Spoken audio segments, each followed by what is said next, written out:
All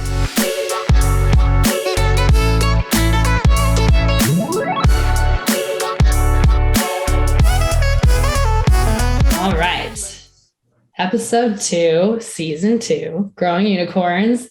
You have Holly and Korina here, and it's just the two of us, but we're here to drop solid gold, as we already talked about earlier. Everything we say will be solid gold. Yes, per usual. All right, I'm going to just dive right in. And I think the hot topic to start with is SEO and paid search. Like, how do they work together? Should one come before the other? What is the partnership, or what is the existence for these two things? Yeah. It's a classic question. Yeah. I feel like every company have encountered this at some point in their life cycle. Yeah. And of course, SEO, it takes a while to build. If you don't have any SEO juice or foundation, it takes like 6 months to see a good result. And then for paid, you can see results probably in 2 weeks as you start to put things together and start, spending traffic. So like the there's instant gratification and there's a delay gratification. The pros for SEO is it lasts longer. It lasts pretty much like very long time. So once you have built an article or a piece of content or your landing page in SEO optimized way, and then it ranks, the juice will build over time. It can increase over time as well as you have more backlinks that connects back to you. And it is possible that you have a hit for your blog post that garnered a lot of traffic for a week, and then it will slowly die down. But if you refresh those articles, for example, like top 10 CMS in 2020 got a lot of traffic and ranked for you, and then you refresh it for 2021 and 2022, like it can bump back up of those traffic, even though the traffic will slowly go down over time. So like you can actually refresh it and have it rank higher again. So SEO is this thing, is like, it's a marathon, but it can sustain your health for a while. And then for paid media, because it's more immediate for a lot of paid media channels, like, for example, search, that's more conversion focused and intent driven. You can get high intent conversions right away, but at the same time, it may not last. As soon as you stop running paid media, you don't see the clicks coming in. Of course, there's more upper funnel channels like more consideration awareness channels, like your billboards and your paid social channels or your programmatic display channels. And some of those channels is more giving people an impression of your brand and the messaging of your brand, and people may not act right away, and they may act sometime later. So there is a delayed effect, but typically that effect doesn't, it of course depends on your product. It doesn't last like that long, like months or years onwards. So for companies thinking about the short term versus long term, and the speed is probably one important factor to consider paid media versus organic. Yeah, I totally agree with everything you just said. And I think like I've actually implemented a strategy where the way that I think about SEO and paid search is like, because SEO takes so long, like paid search is like something you just can't get around, especially when you're talking about, you're trying to compete you're a new competitor in an existing category, right? Like where they've had all the time to spend on SEO, they have ads running, they probably have a bigger budget than you. Like there are ways where you can lean on paid search and it feels like a hard cost for a while you're building SEO to eventually replace those top of funnel keywords. So for example, when I worked for a company in the past, right, there was one, like, it was pretty much the brand category. And so we wanted to make sure that we were a player in that space. So when people were searching for this tool, like, we were considered like an actual competitor too. And we could also be a part of the consideration process. That keyword from like a PPC perspective was ridiculous in terms of like the cost per.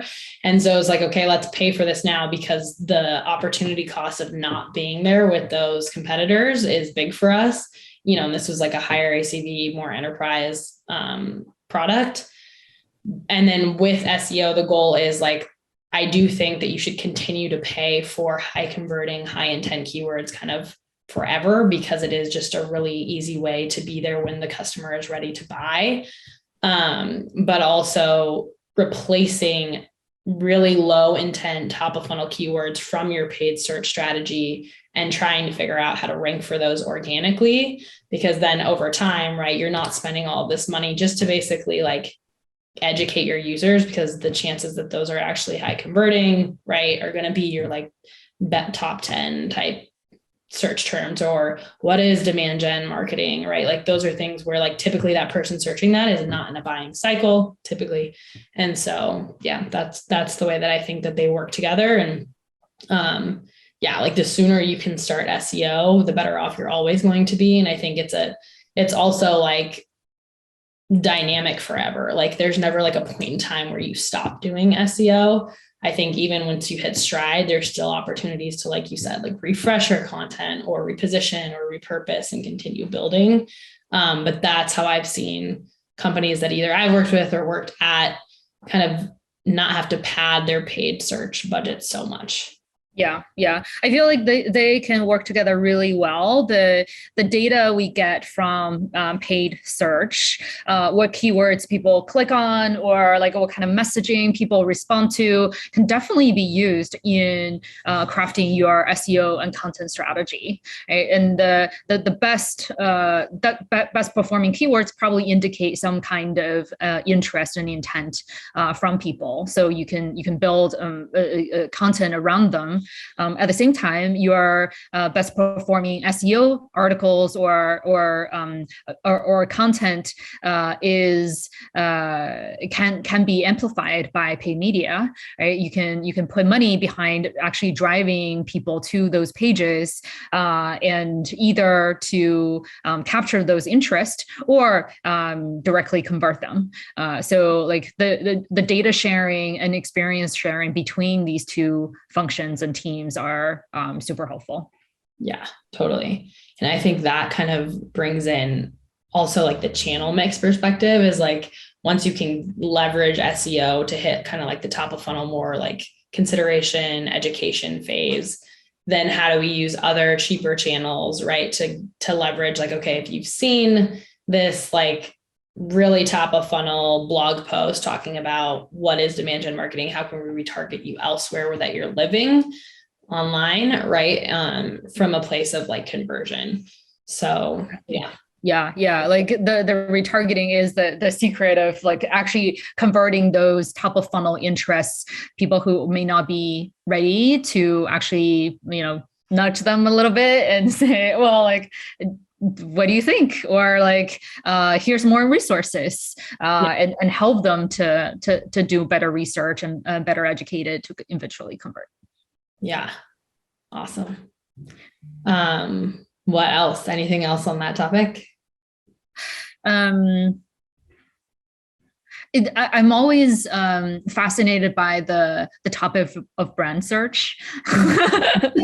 I know, Korina, you and I have debated on this as well, right? Like Yeah. I have this like opinion that if you rank for your brand terms and like in position one, you shouldn't run brand search. Uh-huh. And like I know a lot of people think differently. Uh-huh. Yeah. And so I would love to hear from you. Like how do you think about like brand search and its role, and when do you think companies should run brand search? I think there's so many dependencies. Like that's such a loaded question because for me, okay, I feel like a lot of the companies that are getting into these like brand search or like competitor campaign wars, which again, we've talked about where it's like they're using your name or they're bidding on your brand name, right? Like those companies have way too much budget, like just way too much budget that they can do that type of stuff.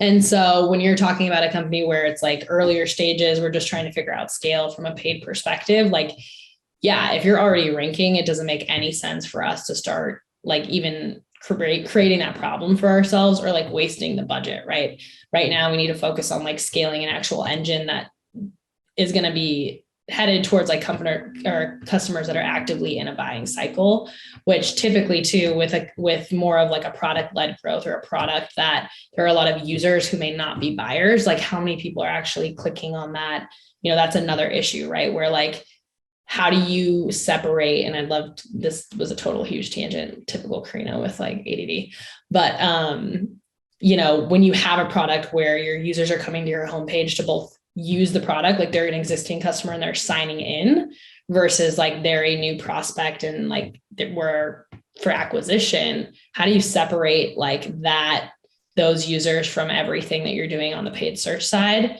I know that there are ways like tactically to really get around it, but I also think that's an element of like putting up brand campaigns and PPC. This also goes into just like, I think there are a lot of paid media agencies when they're talking about like the easiest way to pump budget and like the easiest, and I'll probably get shit for this, but like the easiest way to show inflated performance is from a brand campaign. Yeah. Right. Sorry, y'all. Oh yeah, our cost comparison is like $3. Yes, it's all searching for your brand name of people who already have a 50% conversion rate for everybody that searched for you. So yeah. Anyway, what do you think? Yeah. I agree. I feel like if there's a huge competitive scenario, right? It's like 5 other people are bidding for your brand term, and you're actually getting pushed to the 6th position. Absolutely, you got to be very competitive around that. And good news is you can spend a lot less money to rank number 1 for your paid position because you own that like brand name. It was so funny anecdote. Initially Slack didn't like rank number 1 for organic, and no one else was bidding for the Slack keyword. And then one day we saw H&M and bidding for Slacks. Really? Yeah, we're like, oh, cool, interesting. Yeah, like we actually have some competition now, so we started bidding on Slack brand words, and then I think like in less than a week, they paused, they stopped bidding on Slacks. So yes, you can defend your brand pretty effectively if in the competitive positioning. Yeah, and then like the alternative to that is if you don't have as much budget as your competitors, like if you're a late person to enter that market, like it's going to be hard if you start that war to beat somebody who has 5x the budget as you. So it's kind of like a slippery slope, similar to the experience that we had, right? Like if you open those doors, then we have to be ready to really like push budget in those places.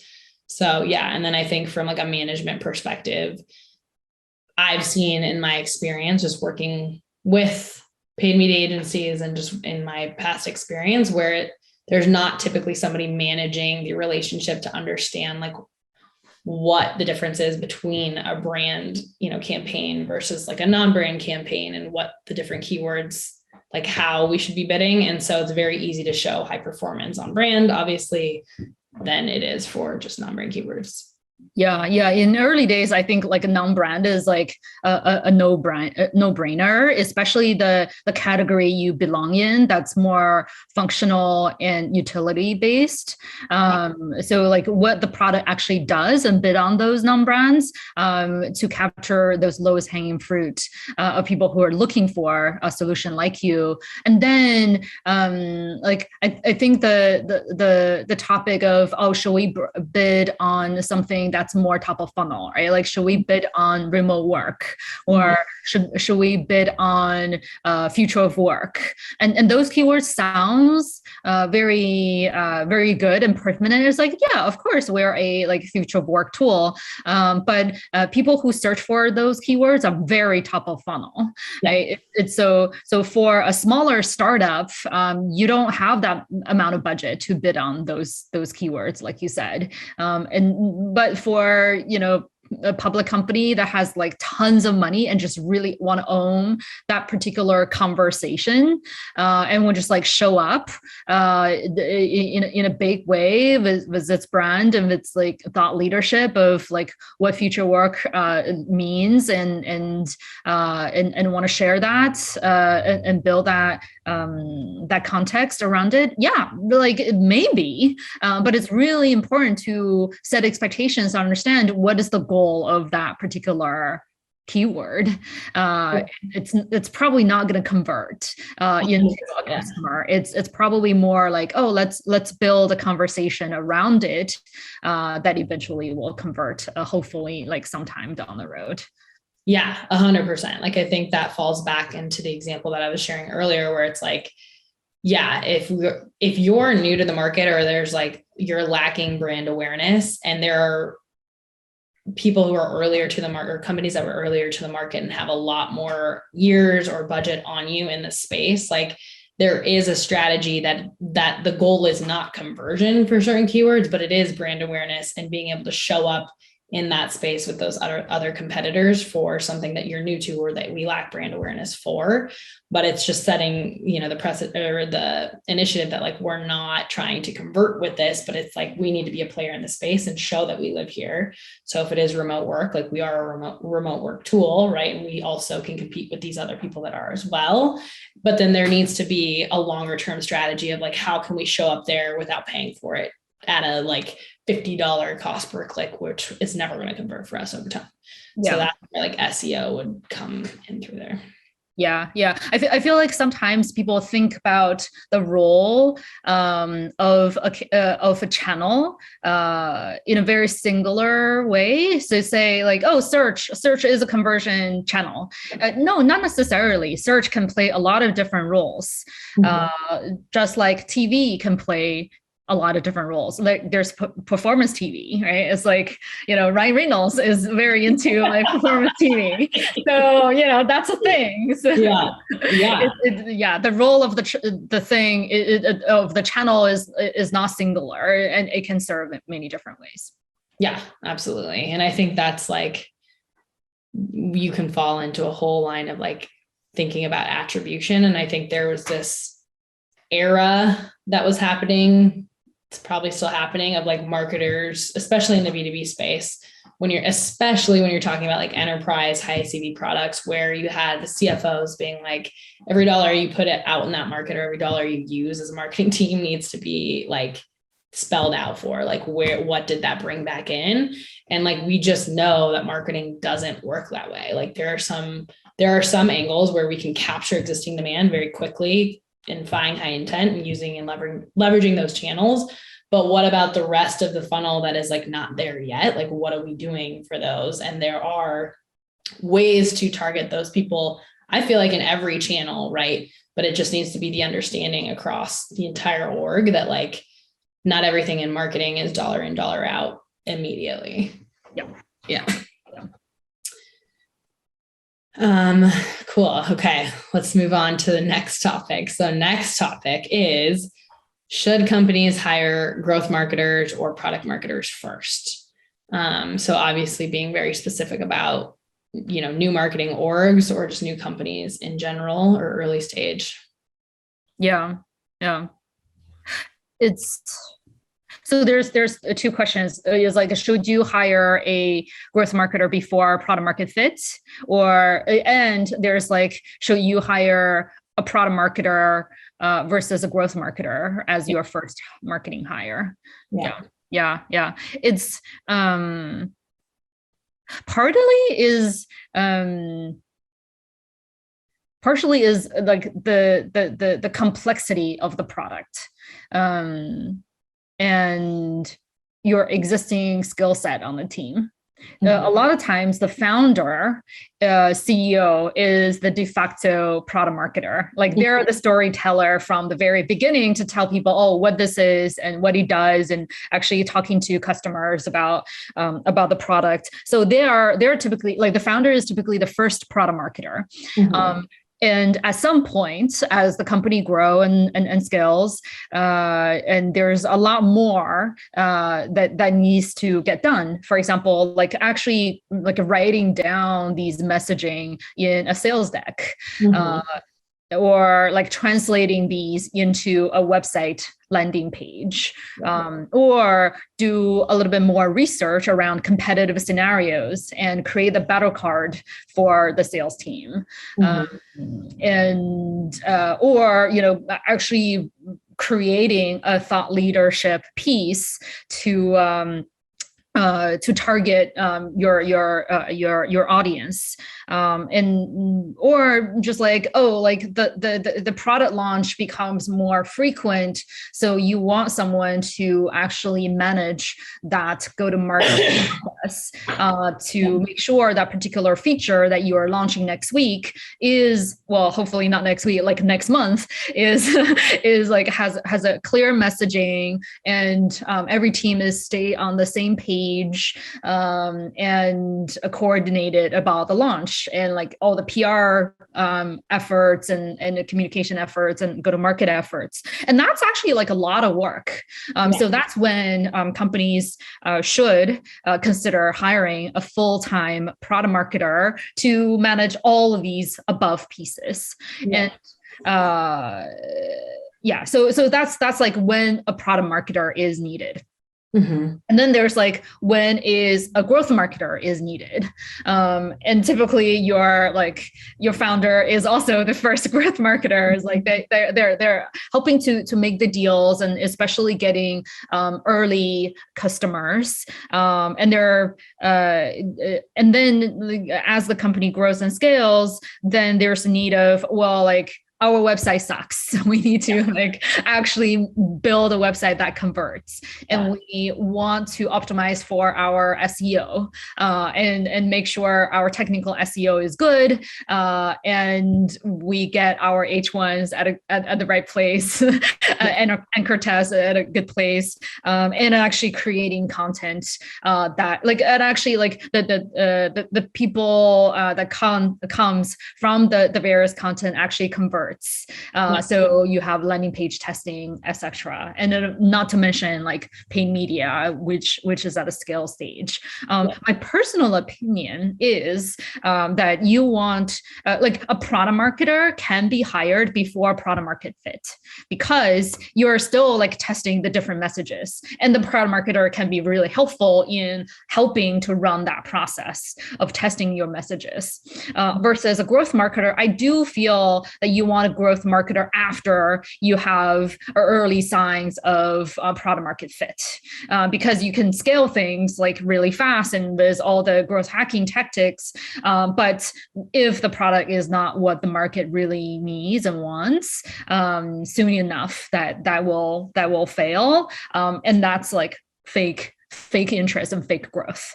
So like really making sure the product actually hit product market fit is the decision point for hiring a growth marketer. Yeah, I 100% agree on like product market fit. Because it's like leaky bucket. If there is no product market fit, any growth that happens before that is just gonna like not ever scale. I do have an interesting opinion on like growth marketer or product marketer. And for me, it's kind of like dependent on how hyper growth are you trying to be? Because initially, right, especially if you're pre-product market fit, you probably have very few customers. And so really everything is just hypotheses from a product marketing perspective. And there's no way to really like get that in the market and test for signal.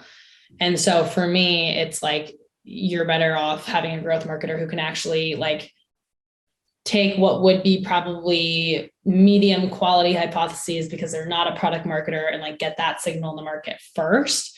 And then once you start to actually have customers and like volume there, right? And we're not talking about like a lot of volume, but more volume than you had before product market fit. Then that product marketing person can come in and they're more of a leverage for, yes, the website, but like the sales team, right? It's more of a sales enablement initiative, I think, at first than for growth marketing support, because the growth marketer should feel like they have enough capacity to understand how to test, product, either messaging or positioning enough to get signal. And then that product marketer is really leveraged for the sales team for like battle cards, website, like how can they help, their pitch deck and things like that. And then from there, once we start seeing more volume, that's when you come back and you see growth marketer and product marketer come together and really lay out like, okay, now we're doing like fully launched integrated campaigns. We need full messaging, right? Like here's messaging by persona, by industry, by vertical, and then it kind of just explodes. Right now you've scaled, but that's my opinion. Mm-hmm. Yeah, I can totally see that as well. It's like depending on how you define a growth marketer.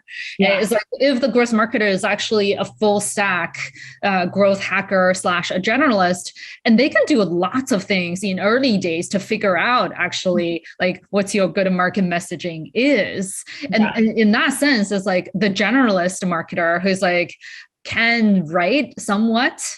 Doesn't have to be a perfect like writer, but like can write in like a good sentence that people understand it's full enough.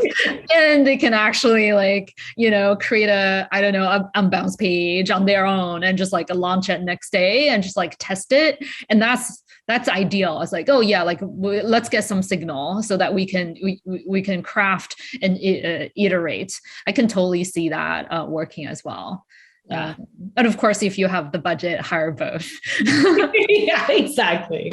And as always, if you have money, both. Yes. Well, I think that was a great episode. I always love when it just gets to be me and you and we get to chat about things that we worked on together and then just hot topics in the market. So next week, episode 3, I'm super excited about this season. And thank you, Holly, for always joining me. Thank you, Korina. Always fun. Right. We'll talk later. Bye.